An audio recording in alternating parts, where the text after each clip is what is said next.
Boa tarde.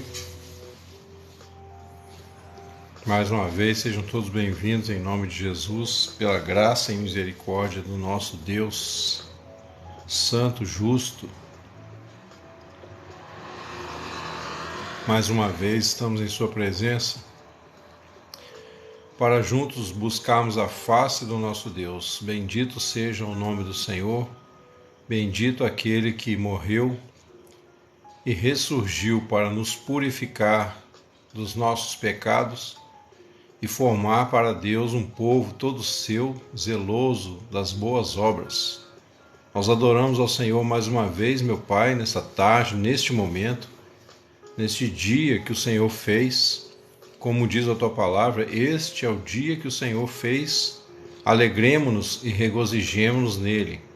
O passado já se foi e o futuro depende da dimensão da nossa consciência na presença do nosso Deus. O nosso futuro já está nas mãos do nosso Senhor.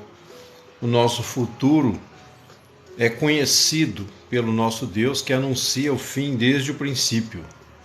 No entanto, o que nós temos é o presente. Cada segundo vivido na nossa vida é o momento em que a gente deve estar acordado, vivos, esperançosos, confiantes na graça, na direção do Senhor nosso Deus.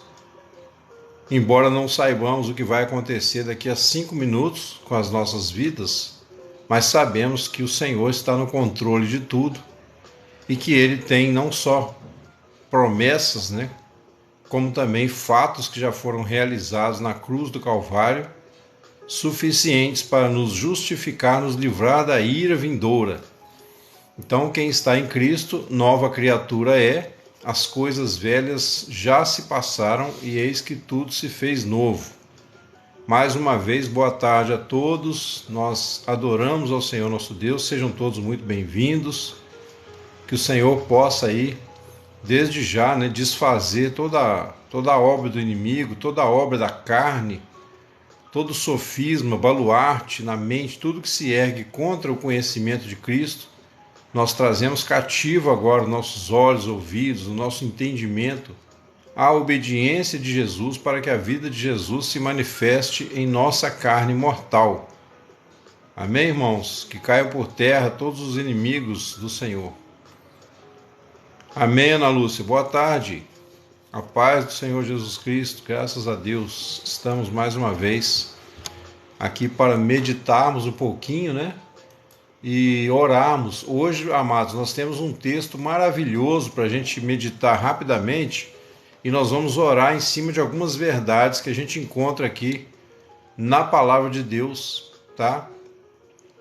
Eu estou me referindo ao capítulo 3, segundo livro de Reis, capítulo 3. Nós vamos ler aqui um evento impressionante que aconteceu com o povo de Israel, e demonstrando para os irmãos que a história se repete e que o Senhor tem promessas de livramento, de bênção para nós. Amém, amados? Sejam todos muito bem-vindos. Desde já, obrigado aí pelas curtidas, tá? Se você quiser participar conosco, gostar dessa mensagem, se inscreva aí. Nós estamos orando pelo Brasil. Esta madrugada mesmo acordei, estive orando aí de madrugada pelo Brasil, pedindo ao Senhor que tenha compaixão de nós, das nossas crianças, dos nossos filhos, dos nossos jovens, porque o nosso Brasil durante muito tempo foi escravo. E agora que nós temos uma oferta aí de libertação do socialismo, então que o Senhor tenha compaixão de nós por mais algumas décadas, para que essa nova geração tenha a oportunidade de conhecer o Senhor sem ser pela vara de ferro, que eles tenham a oportunidade de conhecer o Senhor através da palavra mesmo, através da pregação do Evangelho. Essa tem sido a nossa oração, pedindo ao Senhor que visite aí os ministérios, que faça justiça, que possa confundir as armadilhas do inimigo, que o Senhor possa fazer como sempre fez, quando o povo de Israel clamava por socorro, Não houve um momento na Bíblia que Israel fosse desamparado pelo Senhor, a não ser quando eles mesmos voluntariamente escolhiam o pecado, escolhiam fazer alianças com povos, né, que eram profanos e sem consultar a vontade do Senhor. E aqui nós vamos ver uma situação também que aconteceu em Israel há muitos séculos atrás, né, uma situação política. Para aqueles que acham que o cristão não discute política, então são pessoas que ou estão mal intencionadas ou não conhecem a Bíblia, tá? Nós não vamos entrar no assunto da política em si, porque é uma promessa que eu fiz para os irmãos, né? Embora a gente fale alguma coisa, nós somos livres ainda, graças a Deus. Eu creio, né, que ainda estamos num país, pelo menos semidemocrático. Oi, Rafa, boa tarde, seja bem-vinda, querido. Deus te abençoe. Nós estamos ainda num país semidemocrático, então eu creio que ainda podemos falar. Mesmo assim, a gente não vai entrar, a gente não vai usar dessa página, né, para ficar aí esquentando a cabeça dos irmãos. Aqui é um reduto de paz para a gente poder justamente fugir, né, desse burburinho aí da política, essa briga que está aí envenenada, né, pelas calúnias, pelas difamações, pelas articulações aí do STF junto com o STE, né, colocando mordaça em certos noticiadores e tal, mas a gente não vai entrar propriamente nisso. Aqui a gente só, questão de política, a gente só bate na cangalha para algum burro que passar por aqui entender, né? Mas não é o nosso objetivo central. Então, no capítulo 2, amados, de segundo livro de Reis, tá? É o que nós vamos dar uma meditada breve, que não vou discorrer versículo por versículo, porque eu quero falar só algumas partes importantes. A gente vai dar uma lida geral só para entender o contexto, tá bom? Então fala aqui no segundo livro de Reis, capítulo 3, que Jorão, filho de Acabe, começou a reinar sobre Israel em Samaria, e no 18º ano de Josafá, rei de Judá, reinou por 12 anos. Então a gente vê aqui filho de Acabe. Acabe era aquele rei malvado, né? Aquele rei perverso que se casou com a rainha Jezabel e que foi lá duramente combatido por Elias, o profeta. A gente tem até aquela história, né? Oi, Cleusa. Seja bem-vinda, querida. Boa tarde. Nós temos lá aquela história, né, do profeta Elias ali contra os 450 profetas de Baal, que foram praticamente cabos eleitorais, né, da Jezabel, né? Eram ministros de Jezabel e de Acabe. Então o filho dele veio a reinar, né, em Judá no 8º ano aliás, veio reinar em Israel, né? No 8º ano em que Josafá já reinava sobre Judá. Então ele reinou por 12 anos. E ele fez o que era mal aos olhos do Senhor, porém não como seu pai, nem como sua mãe, porque tirou a estátua de Baal que seu pai fizera. Para esse homem, esse pobre coitado, né? Esse Jorão, ele ainda fez alguma vantagem, porque filho de Jezabel com Acabe, e ele ainda tirou o ídolo, né, que seu pai tinha feito lá, a estátua de Baal. Contudo, ele aderiu aos pecados de Jeroboão, filho de Nebate, com que fizera Israel pecar. Olha isso aqui, irmãos, o primeiro princípio aqui, olha, no versículo 3. Jorão, contudo, aderiu aos pecados de Jeroboão, filho de Nebate, com que fizera Israel pecar. Isso significa que um presidente, um rei, um governante, de qualquer forma, ele tem o poder de induzir as pessoas ao pecado. Não que ele seja culpado pelo pecado do povo, né? O povo, quando peca, vai ter as consequências dos seus pecados. Mas como ele está numa posição de autoridade, como ele está numa posição de estabelecer leis, e como ele está numa posição em que, querendo ou não, ele vai acabar sendo seguido, imitado, né? Porque ele é um líder. Então, essa pessoa tem um grande poder de fascínio, né? De exercer influência sobre uma população. E aí a gente vê aqui que Jeroboão, na sua condição de rei, tinha levado Israel a pecados, né? De todo tipo. Então Mesa, rei dos Moabitas, era criador de gado. Olha só, a gente sabe aí, né, de pessoas que tinham uma situação de vida comum, como lá o Maduro, lá da Venezuela, né, era motorista de ônibus, depois se tornou presidente, não se sabe como. A gente tem também gente que foi metalúrgico, né, e trabalhou só um dia, já cortou um dedo fora e se tornou presidente da República. Aqui a gente tem Mesa, rei dos Moabitas, que era um criador de gado. Opa, Kathleen Munhoz, seja bem-vindo, querido, boa tarde.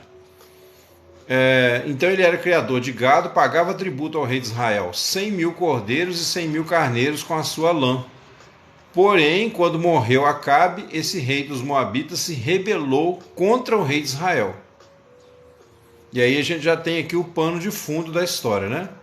O primeiro princípio, então, é que uma autoridade pode sim induzir uma nação ao pecado e à ruína, apelando principalmente para os desejos carnais das pessoas, como a esquerda sabe fazer muito bem, né? O socialismo, de modo geral, eles sabem muito bem pegar os nossos jovens e tentar fazê-los acreditar, nada, querido, não precisa agradecer não, seja bem-vindo, fazê-los acreditar que, né, o caminho das drogas, o caminho da prostituição é o caminho da liberdade. E com isso eles conseguiram seduzir nossos jovens. Antes, porém, disso, o mais preocupante é que eles lobotomizaram os nossos professores, em sua grande maioria. Então hoje no Brasil a gente tem aí uma classe, né, de mestres, de professores, de reitores, que foram lobotomizados com a ideologia marxista. E isso tudo para quê? Para poder trazer. Isso só para mostrar para os irmãos, pessoal, como que as autoridades podem sim induzir o povo a pecar, como está escrito aqui no versículo 3, né? Que Jeroboão fizera Israel pecar, certo? E Mesa, que era um simples criador de gado, e quando eu digo simples não quer dizer que não é importante, né? Uma profissão nobre. Inclusive nós valorizamos muito o agronegócio, né? Então esse rei Mesa, ele era um cara que fazia parte do agronegócio do seu país. Mas quando o rei Acabe morreu, com certeza ele deve ter chegado à conclusão que o seu filho não tinha um pulso tão forte, então ele se rebela contra o rei Jorão, né? Então Jorão, por isso mesmo, saiu de Samaria, fez uma revista por todo Israel e mandou dizer a Josafá, rei de Judá: o rei dos Moabitas se rebelou contra mim. Irás tu comigo à guerra contra os Moabitas? Aí, quer dizer, Israel, que sempre desprezara um pouco, né, o povo de Judá, porque Judá tinha se separado das 12 tribos, né? Então agora ele pede ajuda de Josafá. É aquele político, né, que você já vê aqui de duas caras. Ele sempre está do lado que o favorece, como aconteceu também hoje na nossa política, né? Nós temos aí Serra, Simone Tebet, nós temos aí aquele deputado lá, o Janones, né? O Danones. Então assim era o caráter também do rei Jorão, né? E aí ele pediu ajuda de Josafá, que era um homem temente a Deus e tendo uma visão mais patriótica, né? Ele resolve mesmo assim ajudar Jorão, porque afinal de contas se tratava do povo de Israel, o povo de Deus. Então por causa disso ele resolve ajudar e ele diz assim: sim, subirei e serei como tu, o meu povo como o teu povo, e os meus cavalos como os teus cavalos. Então a gente vê aqui dois tipos de homens, né? Dois tipos de políticos diferentes.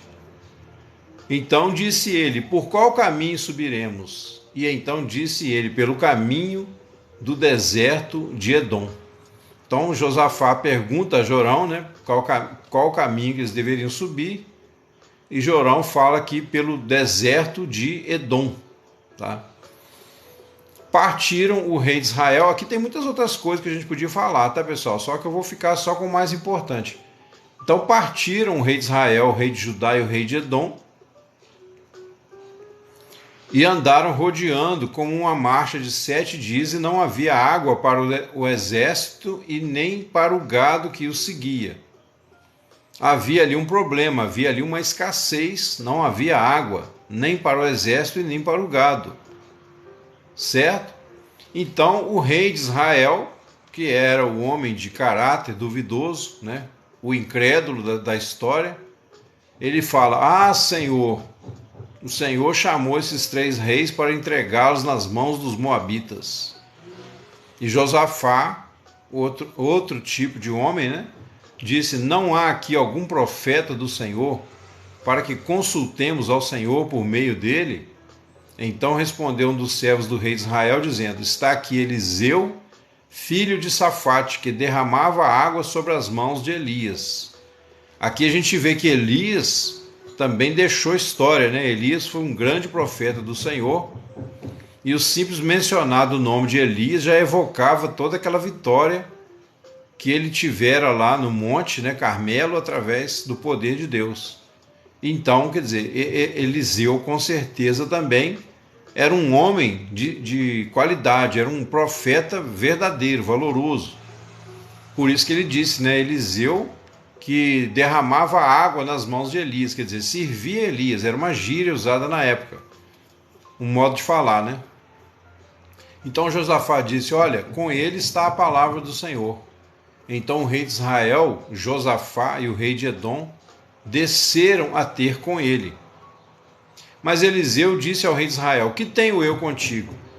Eliseu não tinha simpatia pelo rei de Israel, porque ele sabia que o rei de Israel não gostava de Josafá, não tinha simpatia com Josafá, né? Tinha uma certa rivalidade, mas mudava de lado quando interessava, né? Como foi o caso aqui. Então Eliseu disse: Que tenho eu contigo? Vai aos profetas de teu pai e aos profetas de tua mãe. Outro motivo também que Eliseu tinha indignação contra Jotão era o fato de ele ser filho de Acabe e de Jezabel, que eram reis perversos. Então ele pensava, né? Obviamente, esse Jotão também não é flor que se cheira. Então Eliseu não tinha em bons olhos, né, esse rei. Porém, o rei de Israel disse: Não, porque o Senhor chamou esses 3 reis para entregá-los nas mãos dos moabitas. É como se dissesse: Não, eu estou aqui porque há um problema. Corre o risco de, inclusive, Josafá morrer. Eu sei que você gosta de Josafá. Quando os moabitas ameaçaram vir contra nós, eu chamei Josafá para vir comigo a peleja. E Josafá está comigo. Se você não nos ajudar, Josafá também corre o risco. Então Eliseu disse: Vive o Senhor dos exércitos, em cuja presença estou, que se eu não respeitasse a presença de Josafá, rei de Judá, não olharia para ti nem te veria. Olha como que a história é sempre a mesma, né, irmãos? Aqui a gente vê, olha, como a gente viu na política em 2018, muita gente que se elegeu na aba, né, do nosso capitão aí, não vou ficar falando o nome para evitar. E essas pessoas depois viraram as costas, né? Mas usaram o nome, o bom nome. Então aqui, eu creio, né, que o Jorão só teve coragem de ir falar com Eliseu, porque ele sabia que quando ele citasse o nome de Josafá, Eliseu, então, assim, por causa de Josafá, aceitaria falar com ele, certo? Aí ele fala: Ora, pois, trazei-me um músico. Aqui a gente vê também a importância da música, né, no louvor verdadeiro. Quando há um profeta do Senhor, quando há alguém que ama o Senhor, que é fiel à sua palavra, então a música, aí sim ela tem o seu lugar, ela tem o seu papel importante. Ela só não pode ser o centro do culto, né? A música não tem um poder mágico, místico, mas ela endossa a pregação fiel, né? Ela acalma o coração do profeta e permite que o profeta ali, de alguma forma, fique mais solto para deixar o Senhor fluir, né? Tem uma certa influência emocional e tudo mais. Então ele disse: trazei-me um músico. E sucedeu que, tocando o músico, veio sobre ele a mão do Senhor. Você vê que aqui nem fala o nome do músico, né? Não é igual hoje que nós temos aí os músicos, né, que fazem uma carreira com o próprio nome. Aqui você nem vai saber, aqui na terra, quem era esse músico, a Bíblia não fala. Mas quando o músico tocou lá o seu instrumento, veio sobre ele a mão do Senhor. E disse: assim diz o Senhor, fazei neste vale muitas covas. Aí o Senhor, né, pelo Espírito, orientou Josafá e os reis que estavam com ele a fazerem buracos ali, muitas covas. Com certeza essas covas, figuradamente, já seria para enterrar os inimigos, né? Mas não é, a gente vai ver uma coisa muito interessante aqui. Porque assim diz o Senhor: não vereis vento e não vereis chuva. Olha isso, não vereis vento e não vereis chuva. Todavia, este vale se encherá de tanta água, que bebereis vós, o vosso gado e os vossos animais. Veja que interessante, né? Você não vai ver vento, quer dizer, você não vai ver sinal de chuva.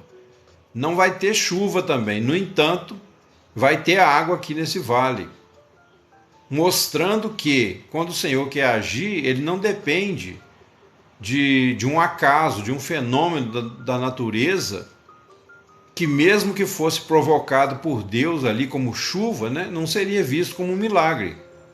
Porque se houvesse chuva, com certeza aquelas covas iam se encher de água.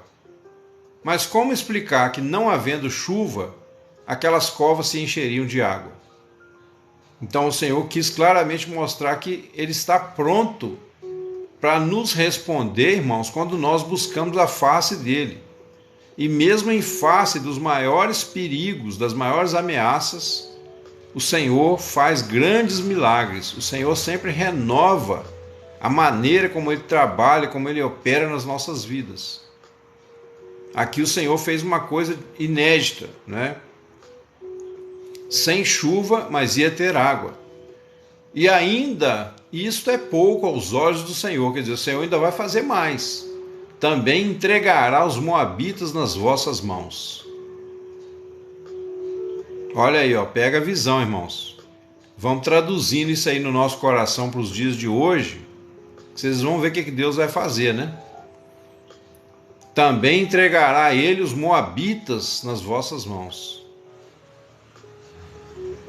Ferireis todas as cidades fortes e todas as cidades escolhidas, e todas as boas árvores cortareis, e entupireis todas as fontes de água, e danificareis com pedras todos os bons campos. Aqui você vê o povo de Deus, Deus dando uma promessa, depois de fazer um grande milagre, dando uma promessa para eles, tipo assim, não tenham medo, né? Eu, Senhor, não só vou fazer esse milagre, como também vou entregar os moabitas, que representam aí, né, o povo vermelho, né? Edom significa vermelho. Eu vou entregar os moabitas nas vossas mãos. Então sucedeu que, pela manhã, oferecendo-se a oferta de alimentos, né? O nosso governo atual ofereceu uma oferta de alimentos, não ofereceu? Não cuidou aí de muita gente e está cuidando até hoje?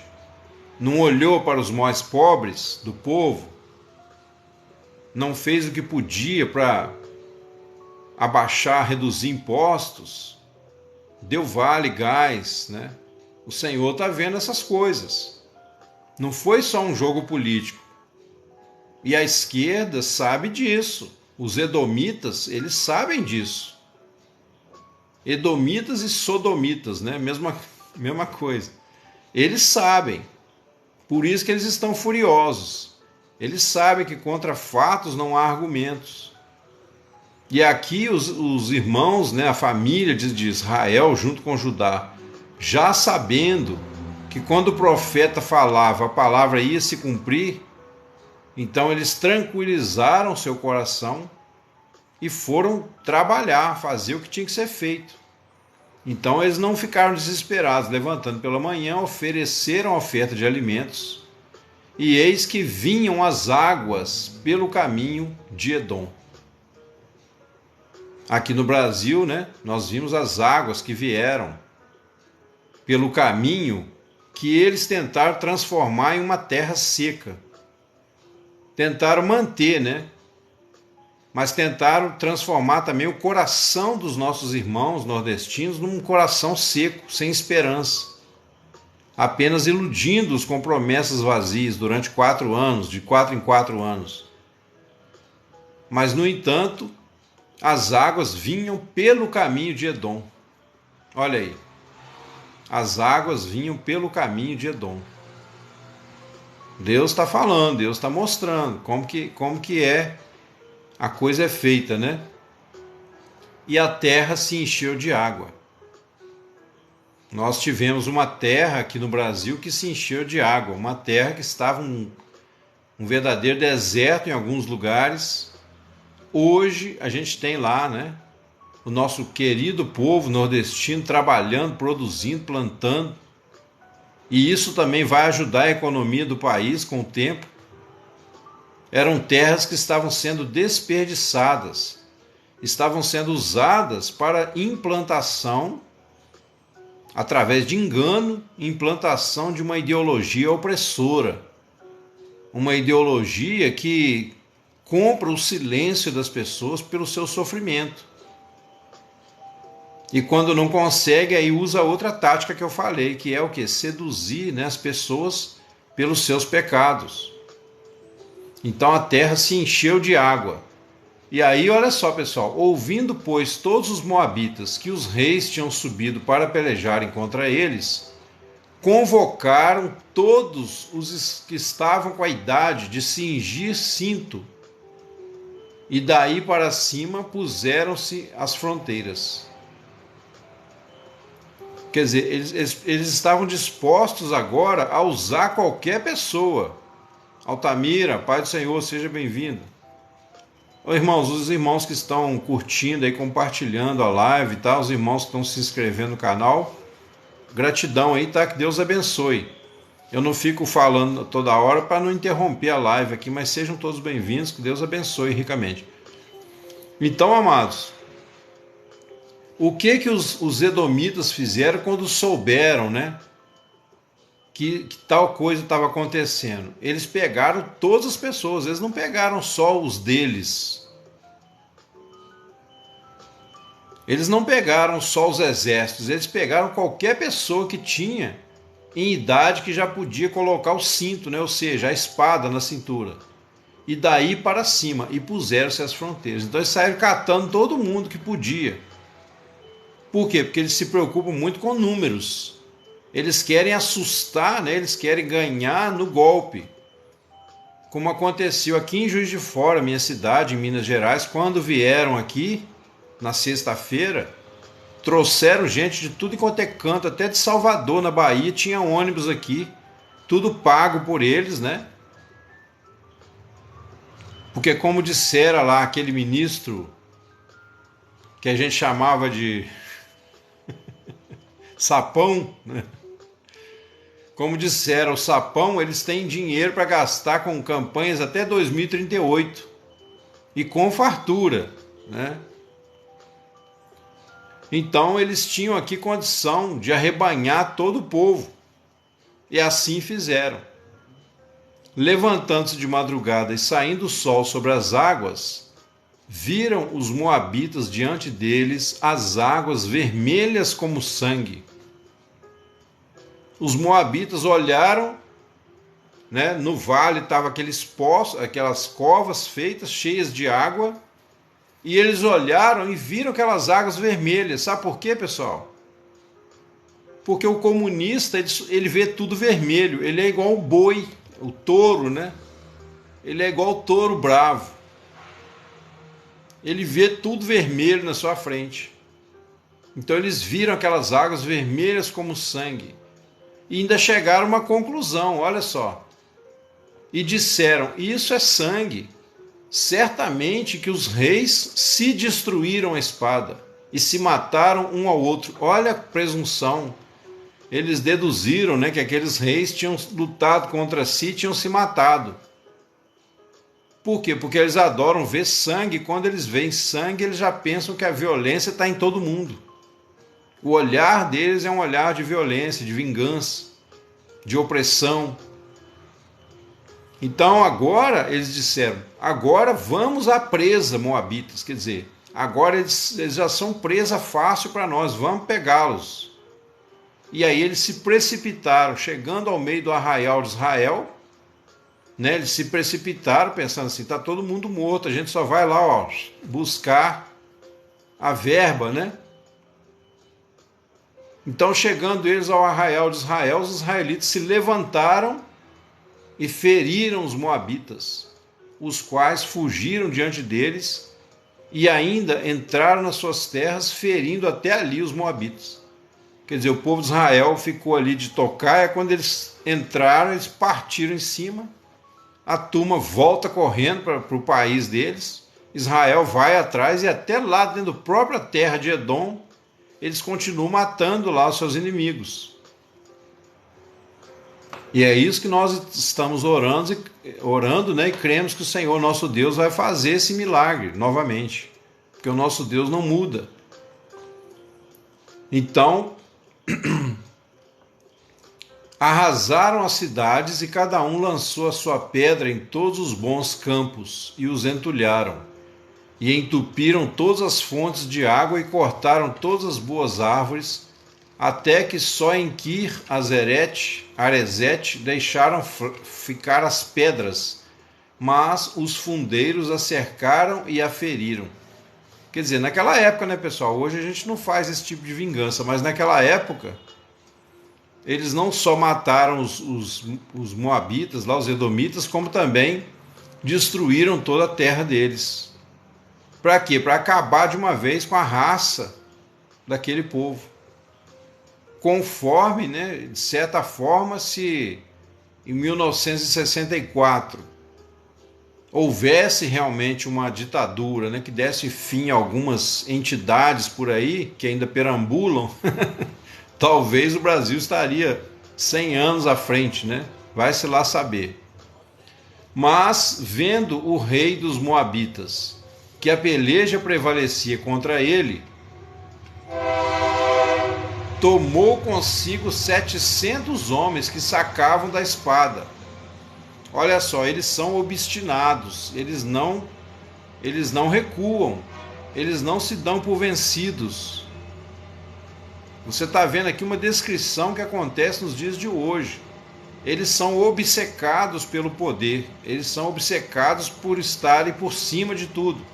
Oi, Cleonice, boa tarde, querido, seja bem-vindo. Veja bem, eles, depois dessa derrota toda, eles juntaram lá 700 homens, com certeza dos melhores, né, que eles tinham, para romperem contra o rei de Edom, mas não puderam. Quer dizer, eles ainda foram no ponto mais fraco, né? Quando eles não puderam vencer Josafá e nem o rei de Israel, então eles partiram em cima de Edom, mas nem assim puderam.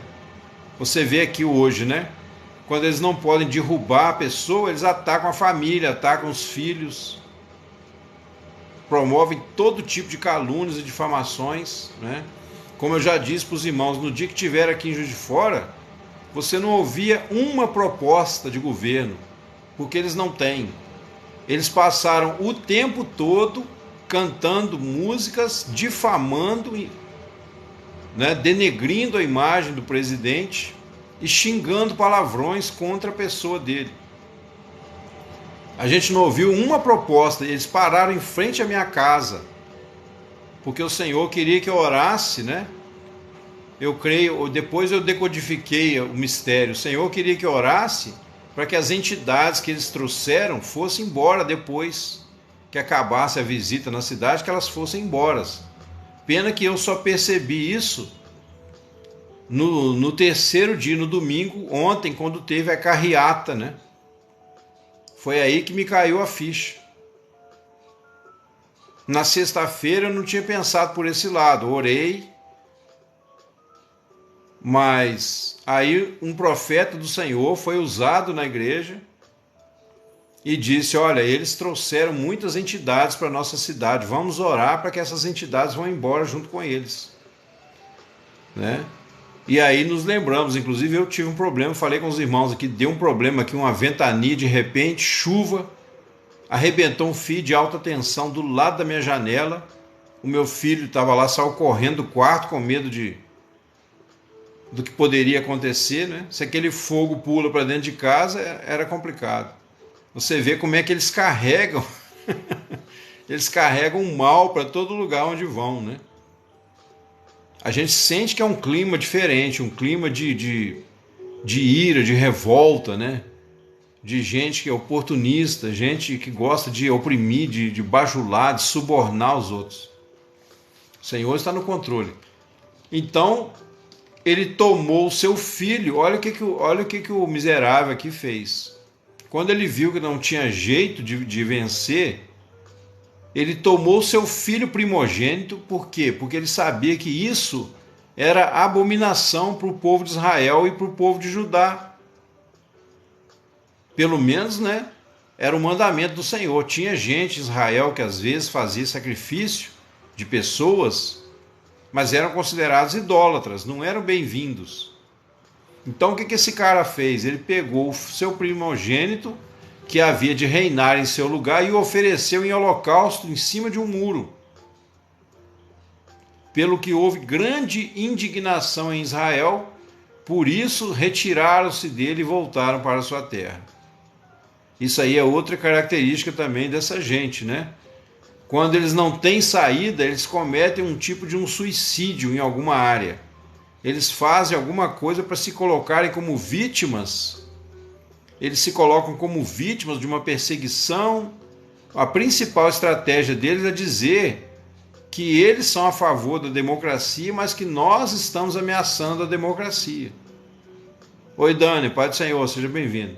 Aqui nós vemos que esse homem, esse rei de Moabe, né? Ele, depois que ele viu que não tinha saída para ele, ele tomou seu próprio filho primogênito e o sacrificou em cima do muro.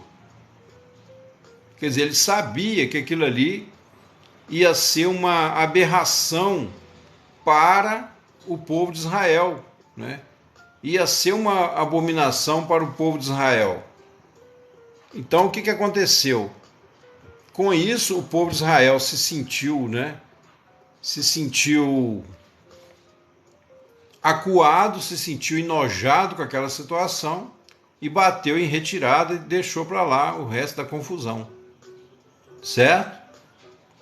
Então, amados, o povo de Israel voltou para a sua terra e, infelizmente, isso ia ter consequência também, porque eles não exterminaram de todo os seus inimigos. Não exterminaram de todos os seus inimigos. Aqui no Brasil, a esquerda só está tentando voltar ao poder porque em 1964 até 1985 o serviço não foi muito bem feito. Não estou dizendo que tinha que matar ninguém, mas prender, né? Prender e deixar mofar muitos anos na cadeia aqueles responsáveis pela tentativa de dominação comunista no Brasil antes de 64. Uma vez que nossos militares que representam em relação ao Brasil, se o Brasil fosse um corpo, né? Os nossos militares representam, pessoal, o nosso sistema de defesa do organismo. Um organismo sem o sistema de defesa funcionando corretamente, o que acontece com esse organismo? Entra todo tipo de doença. Então, pessoal, para vocês entenderem um pouco de política, só isso aí já vai te dar uma ideia para você fazer comparações. Compare o país, né, o Brasil, como sendo um corpo de uma pessoa. Então, vamos dizer assim, o governo é a cabeça. O STF deveria ser o juízo, né? Deveria ser a parte que julga com lógica, que julga com inteligência. Infelizmente, o Brasil está, no momento, um país sem juízo, uma pessoa sem juízo. E as nossas forças armadas são o sistema de defesa do organismo. Se não houver defesa, se a pessoa tiver com uma doença, né, que destrói a capacidade do organismo se defender, aí acaba que entra todo tipo de doença, como acontece no caso da AIDS e outras doenças que tiram a imunidade da pessoa. Certo? Mas graças a Deus, em 64, o nosso sistema de defesa estava funcionando bem. Então repeliu aquele câncer, né, na época. Só que não repeliu o câncer por completo, não tomou os medicamentos que deveriam ter sido tomados todos. E aí a doença começou a voltar de novo. Amém, eu creio.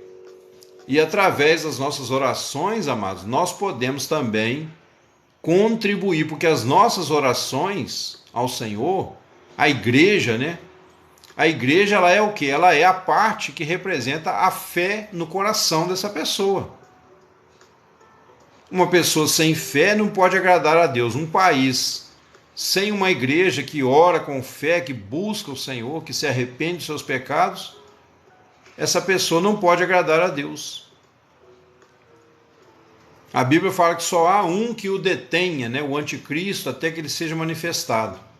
Quem é esse? É a igreja do Senhor. Porque no final das contas, quem impediu o comunismo de dominar o Brasil em 64 não foi só as Forças Armadas.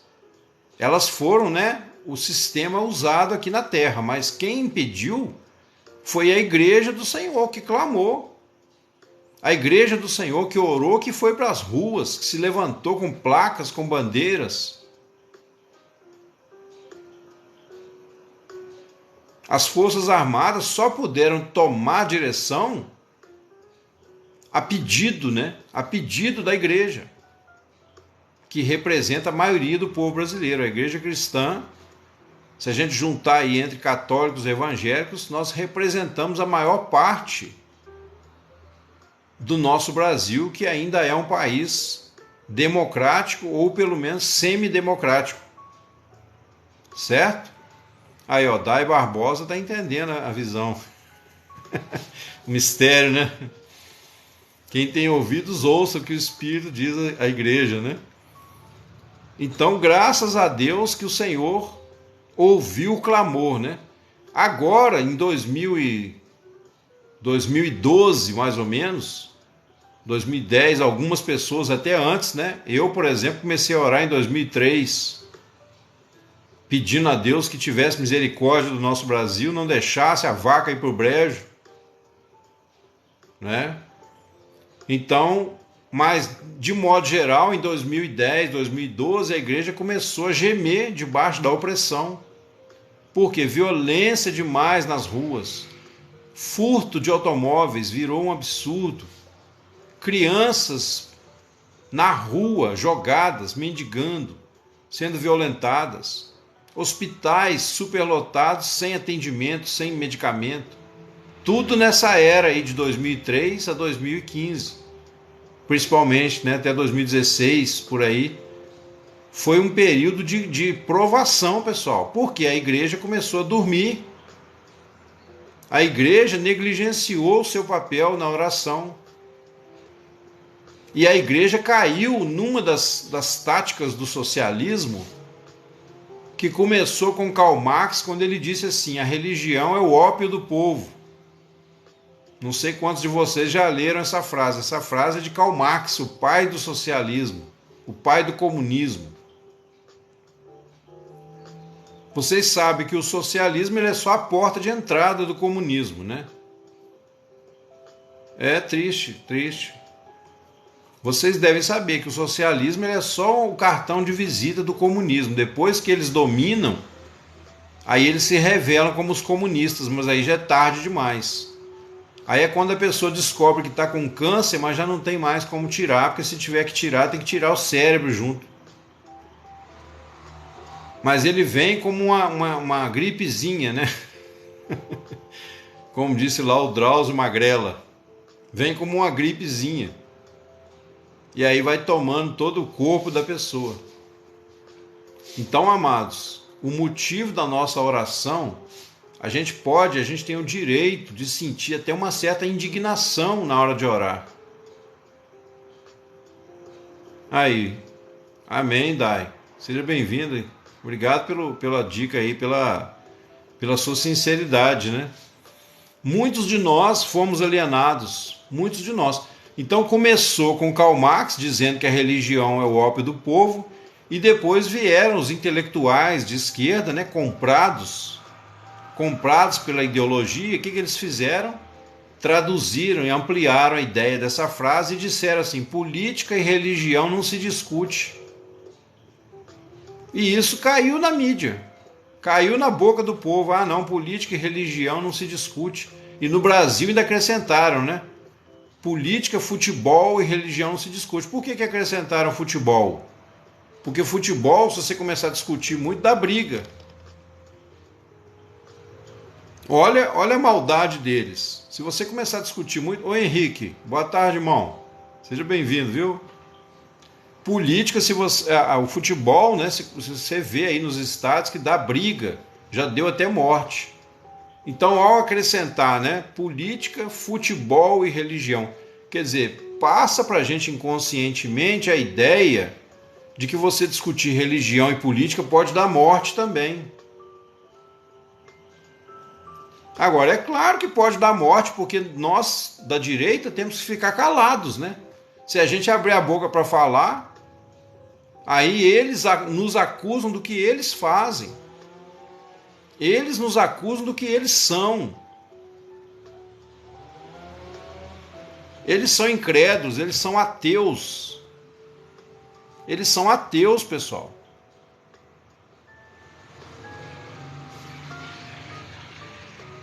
Foi Cristo, disse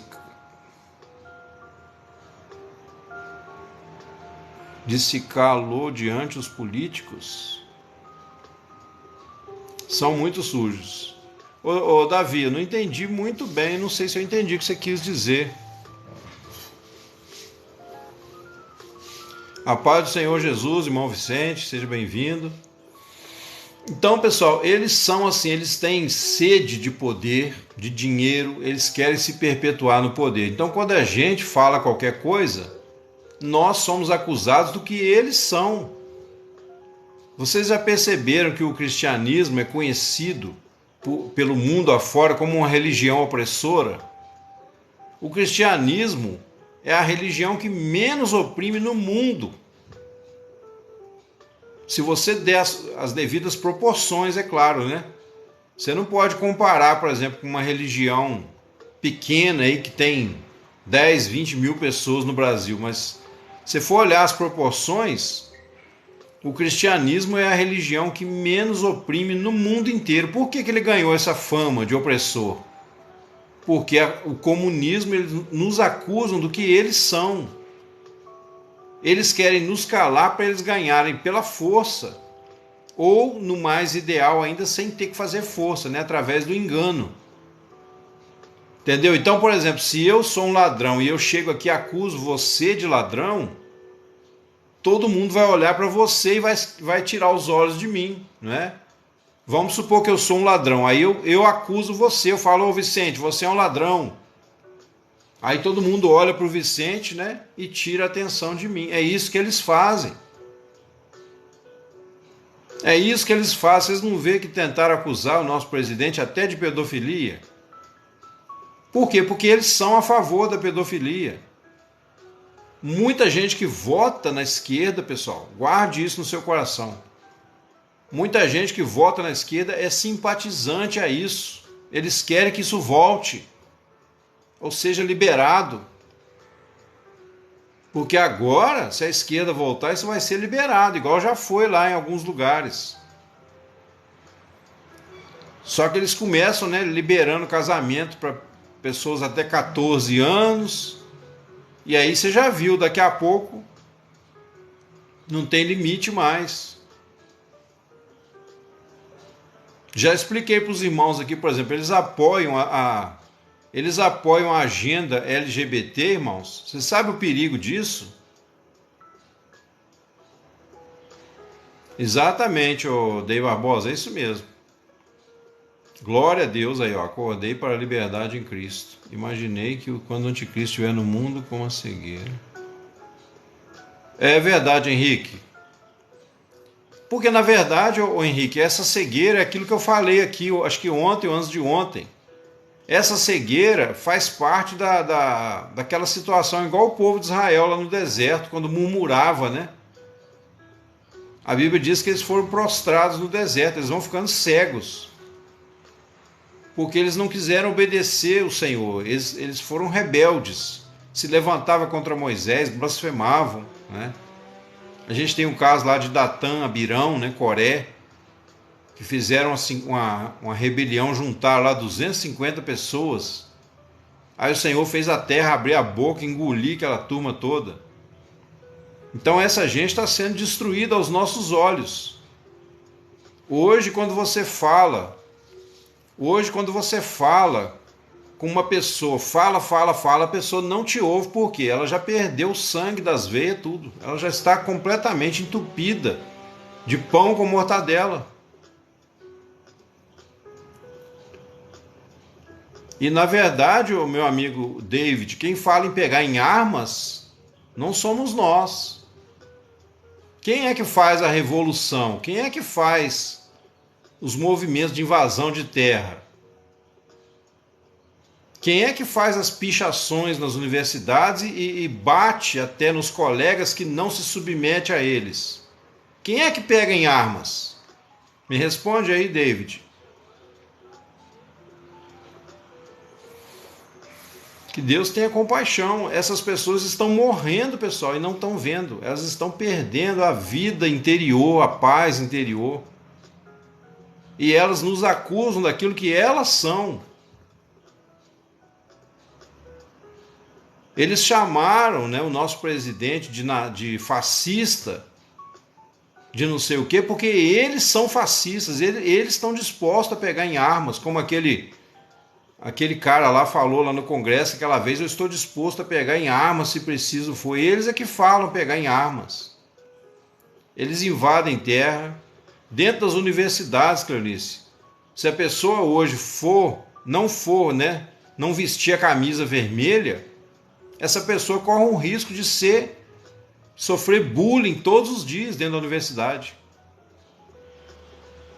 E talvez eles só não matem a pessoa lá dentro porque pode comprometer a universidade, senão faziam.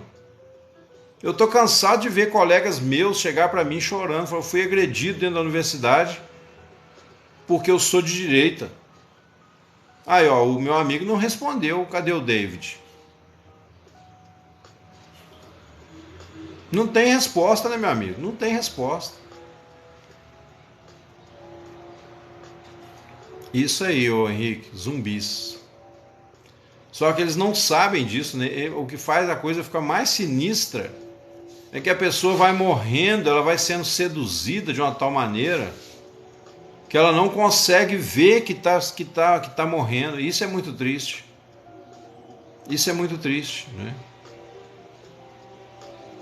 Então, amados, como eu dizia, né? Nós temos um certo direito, irmãos, quando a gente orar, a gente expressar diante do Senhor uma certa indignação, tá? Paulo Freire, Dei Barbosa, eu tive que estudar Paulo Freire em 2003, quando fiz a licenciatura no Rio de Janeiro. A doutrinação já acontecia há muito tempo. E eu mesmo confesso para vocês assim, que em 2003 eu sabia já que tinha alguma coisa estranha, mas eu não tinha ainda muita base para refutar aquilo ali. Aí eu fui estudar, né, com o tempo fui vendo. Eu acabei abandonando um emprego público que eu tinha, um salário bom. Eu estudei música a vida toda. Eu tive que abandonar para que eles não me matassem lá dentro, de tanta calúnia, fofoca e difamação que fizeram contra mim. Oi, Renato. A paz, irmão. Seja bem-vindo.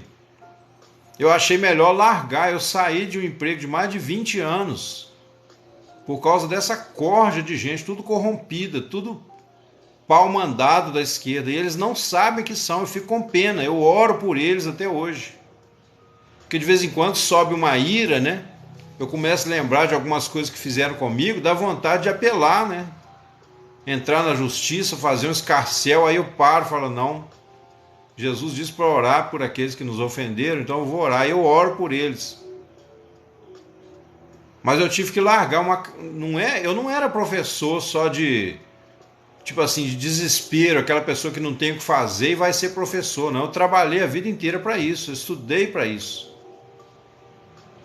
Entendeu? Então, tipo assim, eu joguei metade da minha vida fora por causa dessa gente. Mas, como eu entendo, né?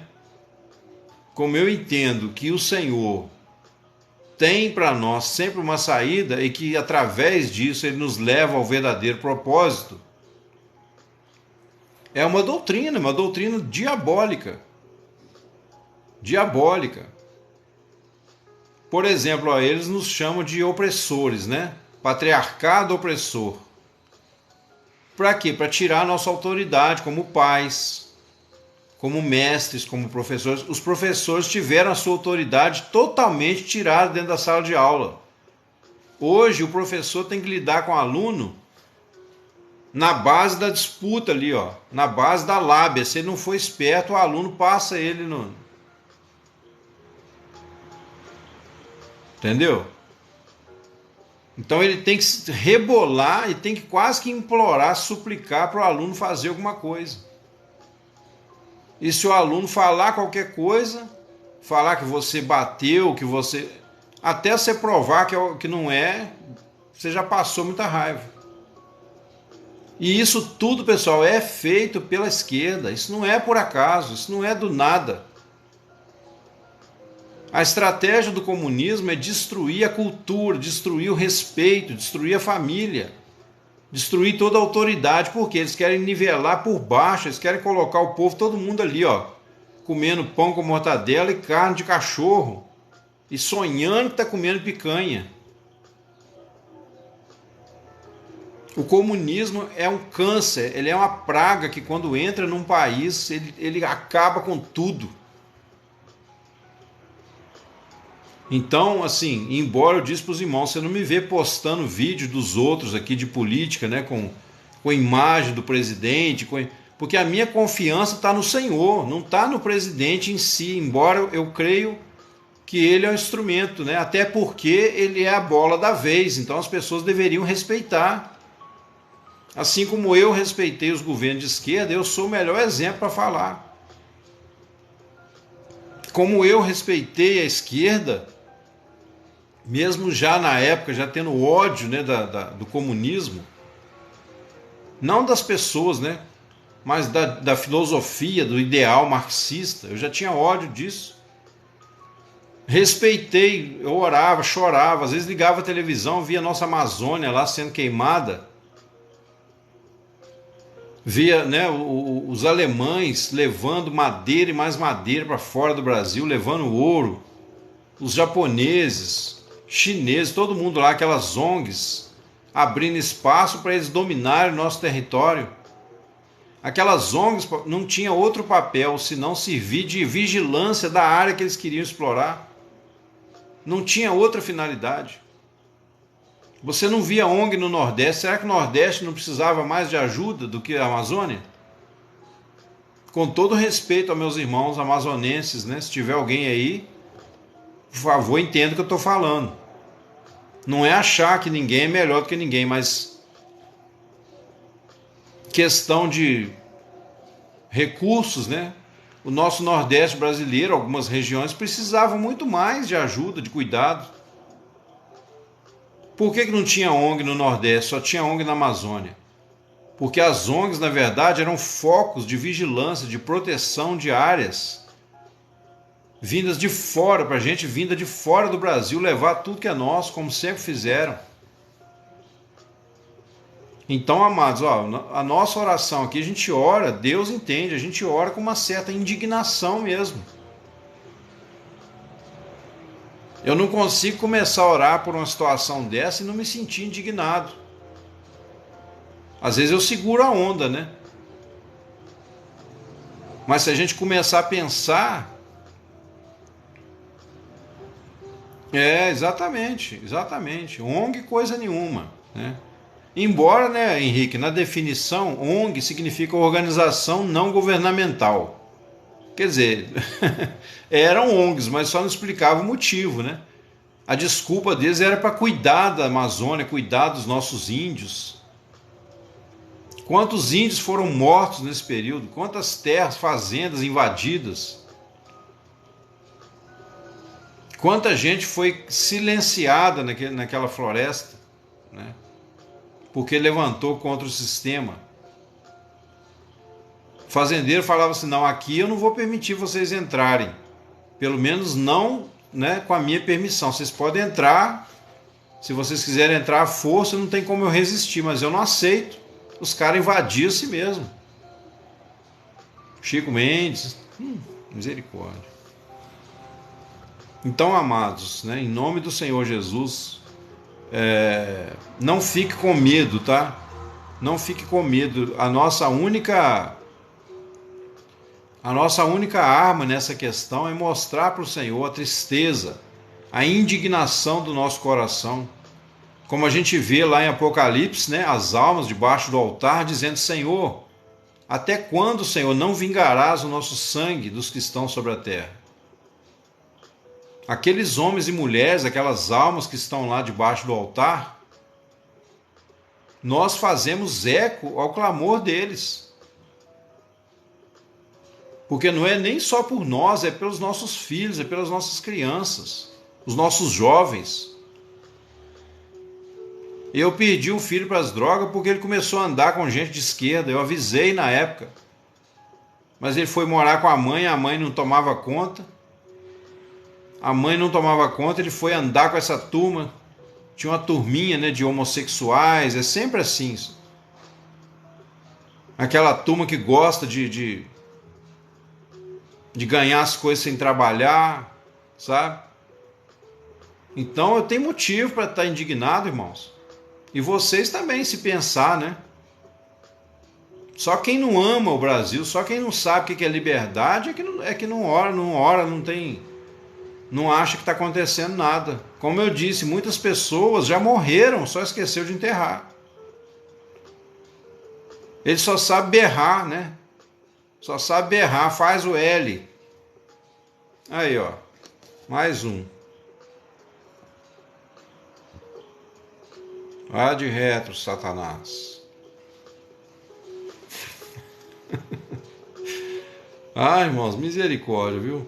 Misericórdia. Então, Senhor, nessa tarde, Pai, que o Senhor tenha compaixão daqueles que ainda, mesmo estando na esquerda, mesmo estando nessa filosofia, estão enganados, mas ainda tem chance de voltar, de se arrepender. Ainda tem chance de retornarem. Irmãos, me dá só um segundinho, tá? Acho que meu filho está tocando o interfone aqui.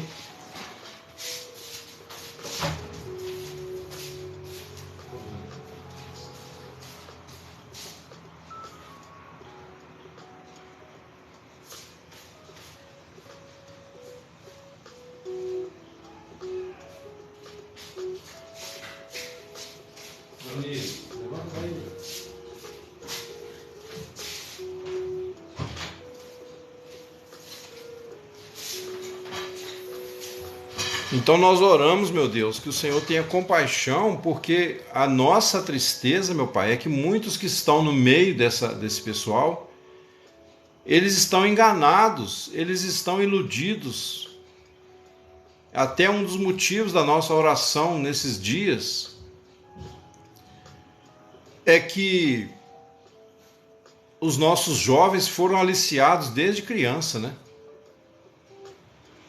Enquanto a gente achava que eles estavam na escola aprendendo português, matemática, aprendendo a fazer um poema, fazer uma redação, eles estavam ouvindo doutrinação marxista. E aí muitos de nós, quando percebemos, já nossos filhos já estavam como que drogados, uns pela droga realmente e outros pela droga chamada marxismo. E essa droga, meu pai, é uma droga que depois que entra no cérebro da pessoa e faz a pessoa se sentir um revolucionário, né? Alguém que vai trazer ideias novas para o mundo. Pois é, então, Henrique, mas esses aí que é mais difícil voltar, né? Aí que eu te falo que eu acredito que tem muita gente morrendo, caindo no deserto, né? Mas sabe o que acontece? São pessoas que nunca firmaram pé com Jesus, sabe? Nunca tiveram aquele compromisso de buscar o Senhor, de... Pega umas duas, né? Aquelas pessoas que nunca tiveram uma decisão, nunca tiveram uma vontade real de conhecer o Senhor. E essa gente vai flertando com ideias que satisfazem mais os seus apetites corporais do que propriamente... Oi, Carmen, boa tarde, seja bem-vinda. Eles se satisfazem mais com desejos imediatistas. Você vê que lá, a Bíblia fala que lá no deserto, né? O povo sempre murmurava assim: quem nos dera carne a comer? Quem nos dera voltar ao Egito e comer os melões, os pimentões, as cebolas, o alho do Egito? Ah, quem nos dará água para beber? A gente sempre vai ver essa turma presa por paixões carnais imediatistas. Exatamente. Porque aí o que acontece? Aparece no cenário da igreja cristã brasileira, mais ou menos em 1980 e poucos, porque eles nunca descansaram, né? Aparece a teologia da libertação. Oi, Carmen. Obrigado. Aparece a teologia da libertação do Leonardo Boff lá, aquela turma. E a teologia da prosperidade, que também tem circulado pelo mundo aí, chegou no Brasil nessa época. Essas duas teologias juntas, elas colocam na cabeça do pobre que ele é vítima da sociedade, que ele é vítima de um patriarcado, né, de um empresariado opressor. É o trem. Então essas pessoas, elas são tomadas de uma revolta, de uma raiva, e elas acabam por fim culpando o próprio Deus pela condição delas. E a igreja, infelizmente, né, a igreja como um todo, mesmo os pastores de Deus bem intencionados, a maioria não soube refutar isso. A maioria não soube combater essas heresias, né? Eu lembro que a gente tentava, na minha época já, falar com algumas pessoas, falar assim: olha, fulano, isso é teologia da prosperidade, isso é coisa dos comunistas, isso é coisa de marxismo. Não embarca nessa não, isso é gente infiltrada na igreja. Falsos profetas, falsos mestres. Mas os falsos profetas, pessoal, eles nunca agem sozinhos, eles têm alguém que doutrina eles. Você vê lá, Jezabel, ela tinha os seus 450 profetas. Todos eles, com certeza, tinham que falar a mesma linguagem. Se alguém se levantasse contra, o que você acha que aconteceria com aquele profeta? Seria morto na hora, sem dúvida. Ou então seria disciplinado até tomar um compromisso de obedecer. Então, muitos falsos profetas que nós temos nas igrejas, atualmente, são fruto do marxismo. Porque uma das teses deles é o quê? É corromper a igreja. É banir da sociedade a ideia de Deus. E aí eles foram na própria Bíblia, né, distorceram a verdade, disseram que Jesus era comunista porque Jesus era a favor de repartir os bens com os pobres. Quer dizer, eles pegam só o que interessa para eles. Então disseram que Jesus era a favor de repartir os bens. Ué, você pode repartir os seus bens se você quiser, mas você não pode obrigar outras pessoas a serem piedosas, não é? Se você, cristão, né, tem patrimônio e você quiser fazer igual lá nós temos lá Barnabé no livro de Atos, que pegou o seu terreno, vendeu, depositou aos pés dos apóstolos, mas foi uma coisa voluntária e ele não convocou ninguém. Porque a caridade ela só é legítima se ela for feita de iniciativa própria. Não é o governo. Jesus jamais apoiaria, embora Jesus falou com um jovem rico, né? Se você quer ser perfeito, vende o que você tem, dá aos pobres e me segue. Embora Jesus tenha falado isso, Jesus forçou aquele jovem a fazer isso? Não, isso aí é democracia. Jesus foi democrático. Ele só falou assim, ó, se você quiser ser perfeito, que já que você está dizendo que guarda os mandamentos, e para eu não dizer na sua cara que você é mentiroso, então eu vou fazer um teste. Vende o que você tem, dá aos pobres, me segue, eu vou te fazer talvez um dos maiores apóstolos aí, junto com os outros, quem sabe, né? Um grande homem de Deus. Mas ele se retirou triste, Jesus não foi atrás dele. Jesus não falou assim, Pedro, vai lá, dá uma bandeirada vermelha na cabeça dele, toma tudo dele e põe o dinheiro na bolsa aí para poder Judas guardar 80% para nós e distribuir o resto para os pobres. Porque é assim que o comunismo faz, né? Eles querem tomar do rico com a desculpa de repartir, mas eles ficam 90% para a causa comunista e os outros 10% eles dão esmola para o povo. Esmola, eles não dão nada que presta. Quantas demarcações de terra foram feitas no tempo do PT? Quantas?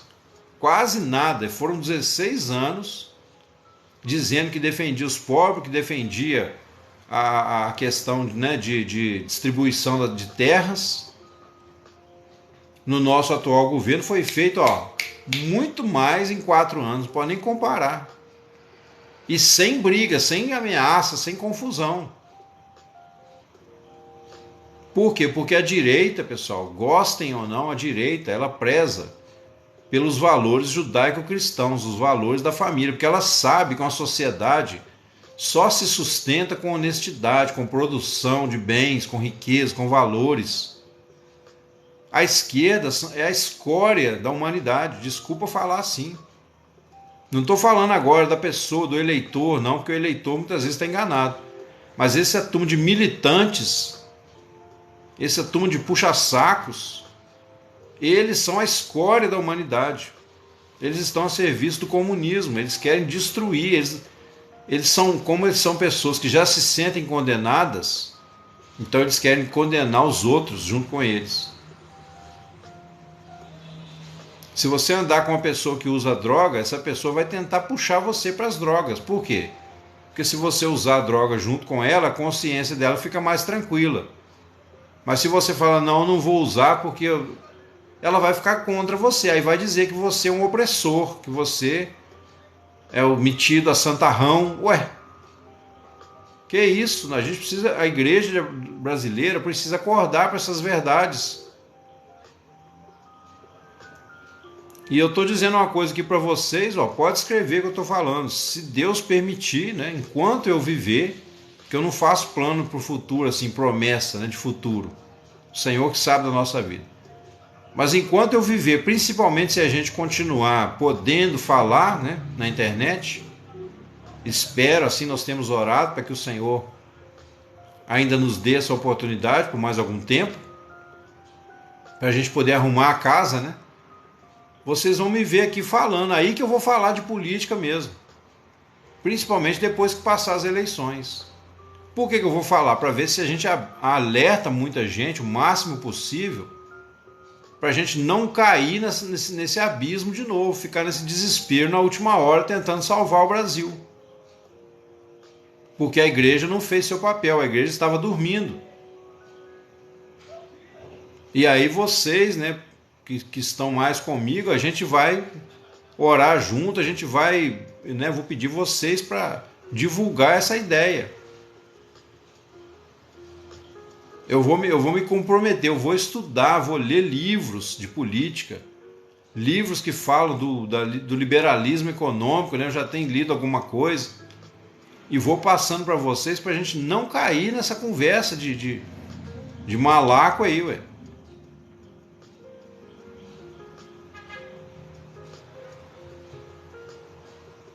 Pois é. Ainda tem isso, né, Cleusa? Ainda tem isso. Não, inclusive tem um outro detalhe também. Muitos deles que vão votar na esquerda, escreve o que eu estou te falando. Muitos deles que vão votar, uma vez que a gente ganhar, né, se Deus quiser, eles vão dizer que votaram na direita. Eles ainda vão ter essa cara de pau de dizer que votaram na direita. Por quê? Porque eles não têm caráter, eles não têm firmeza com nada. A pessoa que entra nessa onda de revolucionário é a pessoa que acha, né, que os valores que a sociedade manteve até hoje está tudo errado. Tipo assim, agora para eles se sentirem vivos, né, para eles se sentirem que eles fizeram alguma coisa, então eles são revolucionários. Tipo assim, vamos destruir tudo que nossos antepassados fizeram e vamos começar tudo de novo. Ô Wellington, se eu não gostasse de pobre, eu não gostaria nem de mim mesmo, filho. Não se trata de ser bolsonarista, não. Você está me vendo aqui com alguma bandeira do Bolsonaro, aqui, alguma foto. Eu estou falando de valores. Que eu creio que você, se for uma pessoa sensata, você cultiva também. Agora, o que foi feito pelos pobres nesses 4 últimos anos? Você ficou sabendo? Do Bolsa Família de R$600, auxílio gás, diminuição de impostos. Coisa que a esquerda em 20 anos não fez, né? Dava esmola para o povo. A transposição do São Francisco tem alegrado o coração dos nossos irmãos nordestinos, a esquerda não fez.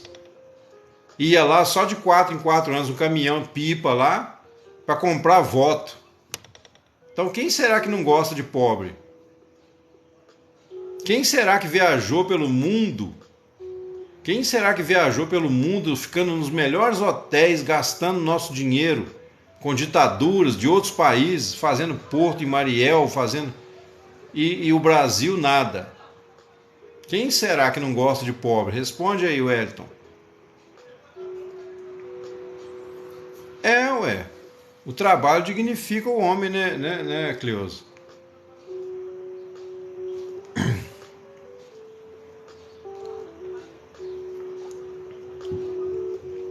A inflação dos alimentos foi por quê? Foi por causa da pandemia. Na pandemia não disseram, fica em casa. Nosso presidente não foi contra e eles não foram lá. O STF liberou os governadores para prender gente, para trancar todo mundo dentro de casa, tocar o terror. Quem fez isso foi o STF, filho. Essa inflação que nós temos aqui, você deve estar em outro planeta. Na verdade, o nosso governo tem tentado combater isso desde o começo, só que eles não deixam.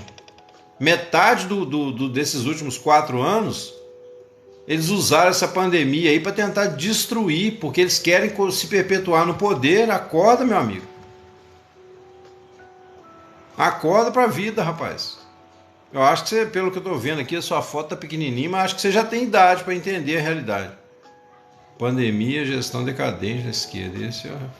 Pois é, ué. A quantidade de verbo, porque olha só, a torneirinha fechou lá em cima. Então o que eles fizeram, os governadores, né, da esquerda principalmente, para poder continuar mamando? Usaram isso, né, em aliança com o STF, porque o STF também é todo vendido à esquerda, usaram isso para desviar a verba que o governo federal enviou em abundância para todos os estados.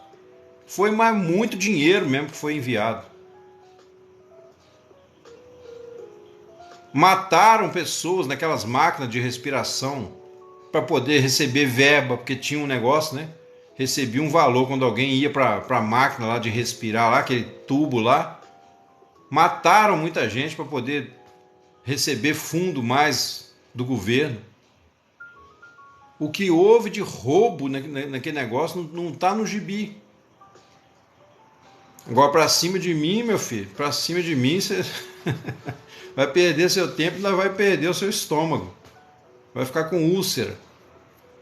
Eu sei das tretas. Olha, pessoal, desde 89, quando entrou o candidato da esquerda, quando ele entrou candidato pela primeira vez, eu já tinha ojeriza, porque eu sabia da história dele.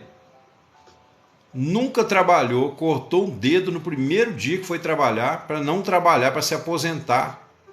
Aí começou usando o dinheiro da aposentadoria para fazer piquete lá no ABC Paulista, botava patrão contra empregado, empregado contra patrão, distribuía panfleto comunista, aquela cartilha do Manual do Guerreiro, do Marighella, levava pessoas para Cuba para ser treinada para voltar para o Brasil e fazer guerrilha aqui dentro. Verdadeiros demônios.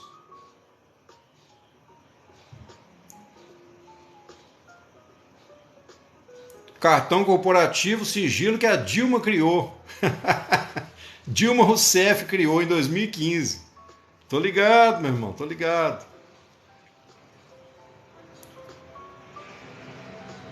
Não devia mesmo, não. Tanto que o Bolsonaro falou, quem dera, né, que esse dinheiro tivesse realmente na minha mão. Dá para fazer muita coisa com ele. Precisando, porque quando você ajuda os pobres, quando você faz rodovias, quando você faz transposição de São Francisco, quando você faz reforma de linhas férreas, né? Quando você faz calhamaço de coisa, mudança na lei, tira imposto, tirou DPVAT quase totalmente. Quando você faz isso, você precisa de dinheiro para trabalhar. Pois é, não, eu acho que o Elton tá de brincadeira comigo. Deve ser piada, daqui a pouco eu falo, não, irmão, tava brincando. Só pode ser. Só pode ser. Olha, como é que você sabe que ela não usou se era secreto? Responde aí para mim, Wellington. Então você sabia do segredo, ela não. Que ela criou, mas não usou, ela criou para quê? E você, como você sabe que não usou? Ah, Jesus, tenha dó de nós, Senhor. Tenha dó. Misericórdia. E eu fico triste, tá? Fico triste, porque vocês estão caindo, pessoal. Vocês estão caindo na propaganda enganosa. As fontes que vocês buscam informação é o que? É Globo, UOL, Folha. Essa gente é tudo comprada, meu amigo. Vai no Google lá, ó, vai no Google, mas assim, vai depressa antes que o STF censure tudo, né? Vai hoje mesmo, começa a pesquisar o que o Bolsonaro fez. O pior é agora o candidato, né, o ex-condenado querendo voltar à cena do crime, como diz o seu próprio compincha. Ele agora tem um segredo de cartão corporativo, né? Ele tem um segredo de projeto de governo, ninguém sabe, e ele tem um segredo quem vai ser o vice dele.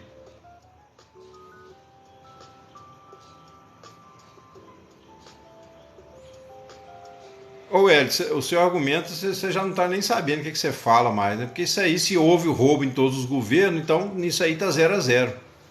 Não muda nada. Eu estou escolhendo o menos pior, né? Eu e as pessoas que pensam, né? O povo sofre, pois lhe falta conhecimento. Gente, hoje em dia só fica alienado quem quer. Você está defendendo, Hélio, talvez sem saber, você está defendendo o comunismo, meu filho. Comunismo de Hitler lá, ó, que matou milhões na Alemanha. Você sabia que o partido de Hitler chamava Partido dos Trabalhadores? Vou fazer igual foi ensinado para nós. Dá um Google aí agora. Pergunta assim, diga, quem foi o fundador do Partido dos Trabalhadores na Alemanha? E eles ainda têm a cara de pau de falar que Hitler era de direita. Não, pessoal, Hitler usou a direita, mas ele era de ideologia de esquerda. Comunista, safado.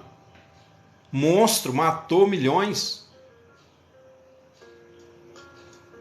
Ele usou a direita, ele fez aliança, igual o camarada está tentando agora falar que respeita a igreja, né? Na última hora ele ainda quer conseguir voto da igreja.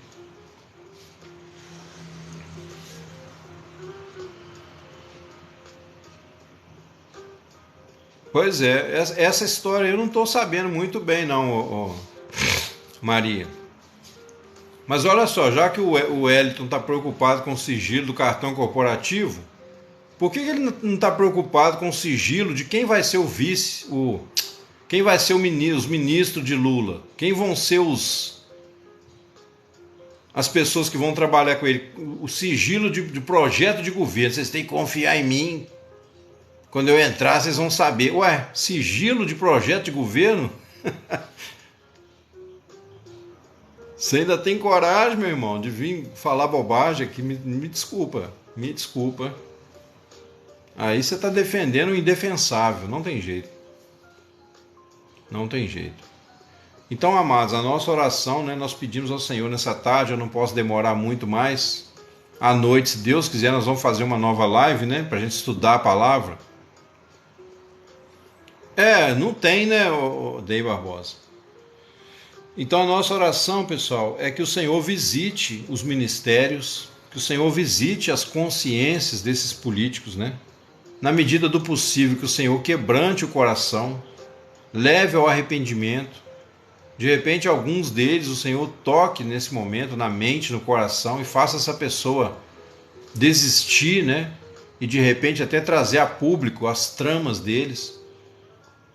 Ou que o Senhor possa, no caso das urnas eletrônicas, se for haver fraude, seja lá onde elas funcionam, ou seja nas cidades, enviando pessoas para oprimir, para atrasar a fila. Eles têm todo tipo de armação diabólica para, meu Deus, fazer o teu povo não votar ou votar errado. Inclusive há suspeitas, né, que principalmente no Nordeste, eles têm feito as pessoas esperar horas e horas na fila para poder a pessoa desistir e ir embora sem votar. Principalmente lugares onde as pessoas manifestam interesse maior pela direita. E urnas onde, pela população, às vezes tem 3, 4 mil habitantes na cidade, e quando vai somar os votos daquela urna, dá 5, 7, 10 mil votos. Mas o Senhor, que é soberano, que vê todas as coisas, o Senhor pode secar aí essa fonte do mal, meu Pai. É o que nós te pedimos nessa hora. Nós, como sacerdotes do Altíssimo, como ministros da nova aliança, Senhor, nós aspergimos agora o sangue do Cordeiro sobre o nosso Brasil. Aspergimos, meu Pai, pela fé, como disse Pedro, né? Chamados para a fé e a aspersão do sangue de Jesus Cristo. Nós colocamos o sangue do Senhor Jesus sobre a nossa nação nesse momento, meu Pai. Mesmo sobre bons e maus, mesmo sobre justos e injustos, porque está escrito, meu Pai, que o Senhor faz nascer o teu sol sobre bons e maus, faz com que a tua chuva caia sobre justos e injustos. Está escrito que o Senhor disse naquela cruz: perdoa-os, Pai, porque eles não sabem o que fazem. E como nós sabemos que tudo que o Senhor fala é infinito, durará para sempre, então nós tornamos a ecoar na terra estas palavras poderosas: perdoa-os, Pai, porque eles não sabem o que fazem. No entanto, Senhor, preocupados com nossas crianças, com nossos jovens, com nossos filhos, preocupados com as mães que por falta de esclarecimento acham que um aborto é qualquer coisa, foram induzidos a pensar, né, que a vida não tem valor e que vale mais aquele momento ali de sexo com um amante, com um namorado, do que uma criança. Que o Senhor possa ter compaixão e nos dar mais alguns anos, algumas décadas, para que nós possamos arrumar a casa, meu Pai, para nós podermos nos comprometer com o Senhor de levar o Evangelho a toda criatura nesse Brasil.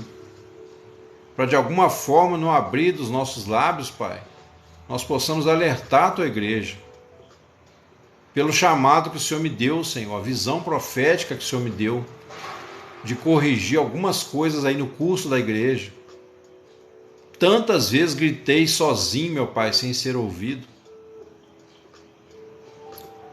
Em 2020, quando fecharam as igrejas, eu chorei amargamente. Eu berrava dentro de casa: Senhor, por que os irmãos, por que a igreja está fechando as portas? Ela não percebe que está caindo justamente no jogo político da esquerda. Por que a igreja foi tão subserviente, foi praticamente a primeira a fechar as portas? Então o Senhor me mostrou que, apesar de terem, a maioria são homens de Deus, mas eles estão ali, com a visão curta, focada só nos problemas da igreja local. Então o Senhor disse que ia levantar homens e mulheres que iam fazer a igreja olhar também um pouco para a situação ao redor. Nós não estamos alijados da política, não estamos alienados do que se passa no Brasil. A igreja, por mais santa, por mais que ela procure obedecer o Senhor ali, na questão de vencer o pecado, né, de fazer até trabalhos sociais, mas se ela não tiver uma visão política, ela é engolida por uma ideologia nefasta. Pois eles se infiltram até nas igrejas, eles não têm escrúpulos, eles não têm nenhum respeito, meu Deus.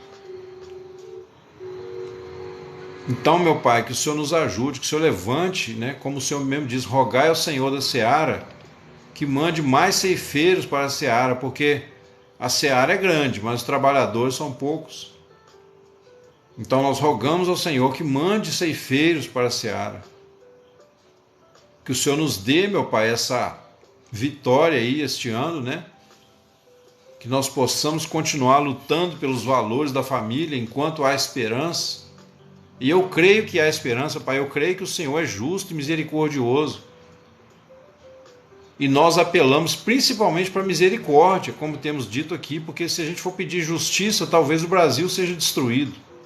Por causa dos nossos pecados, nós não fechamos os olhos para os pecados que temos cometido como nação, tanta prostituição, tanta mentira, tanto adultério, tanta fofoca, tanta calúnia. O que nós queremos, Pai, é que o Senhor nos perdoe, que o Senhor tenha compaixão de nós e nos dê mais essa oportunidade.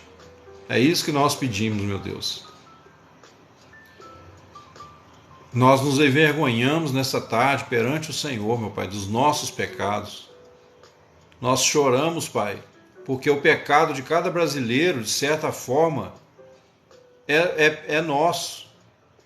O pecado de cada criança, de cada adolescente, o pecado de cada mãe, de cada pai, de cada pastor, é o pecado de todos nós, Pai. Nós, como nação, temos pecado diante do Senhor. Nós temos negligenciado a oração, negligenciado o estudo da palavra. Quando o Salmo 1, né, o Salmo 1 diz: bem-aventurado o homem que não anda no conselho dos ímpios, não se detém no caminho dos pecadores e nem se assenta na roda dos escarnecedores, antes tem o seu prazer na lei do Senhor e na sua lei medita dia e noite. Ele será como uma árvore plantada junto aos ribeiros de águas. A minha energia acabou de faltar aqui, irmãos. Mas está repreendido todo mal em nome de Jesus. Não é por falta de pagamento, não, é queda de luz mesmo. Então que o Senhor tenha compaixão de nós, meu Deus. Que o Senhor perdoe os nossos pecados, que são muitos. Que o Senhor limpe o nosso coração de toda preguiça espiritual. Amado, se você não buscar o Senhor diariamente, se você não tiver um tempinho aí para orar, para ler a sua Bíblia todo dia um pouquinho, você jamais vai vencer o pecado, tá? Esquece, se você não tiver um tempo. A gente tem tentado suprir aqui, né, essa parte que falta aí. E os irmãos que têm nos acompanhado têm percebido uma diferença. Só o fato da gente se reunir aqui, meditar todo dia uma palavra, como que a nossa vida tem mudado, né, irmãos? Como que Deus tem falado. Mas se você não tiver aí a sua intimidade com Jesus na oração, se você não conhecer a Bíblia todo dia, buscar um ensinamento que vai te revelar mais de Jesus, uma hora você pode ser um desses que estão aí virando de lado aí. Mudando de lado. Não pense que não presuma de si mesmo. A Bíblia fala: aquele que cuida está em pé, olhe e não caia. Então, quando a gente acha que está de pé, sem depender da palavra, sem depender do Senhor, aí é que nós caímos. Entendeu aí o mistério? Porque quando ele fala quem está em pé, cuide e não cai, ele não quis jogar uma farofa no seu ventilador, né? Tipo assim, nossa, esse Paulo é pessimista. A gente custa para começar a acreditar e ele fala que quem cuida está em pé, olha e não caia, né? Poderia ser um pensamento a princípio, não é isso. Cuidar, estar em pé, é você confiar em si mesmo sem saber que a santidade só vem pela comunhão. É a vida de Cristo em nós que vence o pecado, não somos nós, pessoal. Se alguém fala para mim, então você é vitorioso sobre o pecado, eu falo, eu não. Nunca fui, nunca serei. Quem é vitorioso sobre o pecado é Jesus. Então, se eu não tiver Ele reinando em mim diariamente, uma hora eu posso estar lá, caído lá. Não pense que você vai vencer o pecado também só pelo conhecimento. Só de ouvir uma pregação, seja aqui, seja na igreja. Não, você tem que ter a sua comunhão com o Senhor, você tem que orar. Tem que se consagrar a Deus assim, em oração, né? A santificação, já expliquei para os irmãos, santificação não é quanto menos eu peco, é quanto mais Jesus habita em mim. Então não é olhar do lado negativo, não é eu que estou, tipo assim, eu vou parar de fazer isso, né? Vou parar de fazer aquilo, não vou pecar nisso, mas estou sempre olhando para trás. É como se eu estivesse tentando me limpar, não funciona. Então não pense assim na quantidade de pecados, não pense assim, por que o meu coração ainda está inclinado para essas coisas. Então é hora de dar uma guinada, né? Fala, não, agora eu vou olhar para Jesus, autor e consumador da minha fé. Aí se eu pecar, temos um advogado para com o Pai. Mas misericórdia, né, irmãos? O pecado traz consequência. João, né, o apóstolo do amor, falou assim, filhinhos, essas coisas eu vos escrevo para que não pequeis. Olha só, eu vos escrevo para que não pequeis. Então, se você lê os escritos de João, isso vai te ajudar a internalizar a verdade, né? E contar com a ajuda do Espírito Santo. Mas se alguém pecar, temos um advogado. Por que João falou isso? Ele estava sendo conivente com o pecado? Claro que não. Ele quis dizer o seguinte, você não vai ficar brigando com o pecado. Depois que você pecou, não adianta. Se tiver que vir consequência, vai vir. Agora, mesmo se você pecou e vai vir consequência, aguenta firme, esquece e vai embora, continua para frente. Pede perdão a Deus. Isso não é ser conivente com o pecado. Isso não é ser conivente, isso é você não dar para o pecado a força que a carne gosta. Você não deixar o pecado te segurar, te impedir de ler a Bíblia, te impedir de orar. Entendeu? Se você deixar o pecado... E às vezes a gente usa, o ego, ele é mestre em usar as coisas como desculpa, né? Eu não posso orar não, porque eu estou em pecado, Deus não vai me ouvir. Ué... Aí você faz exatamente o que a carne gosta, né? Porque se eu não orar, eu não sou liberto do pecado. E se eu não estou liberto do pecado, aí eu não oro, porque Deus não vai me ouvir. Então não tem jeito, então não tem saída.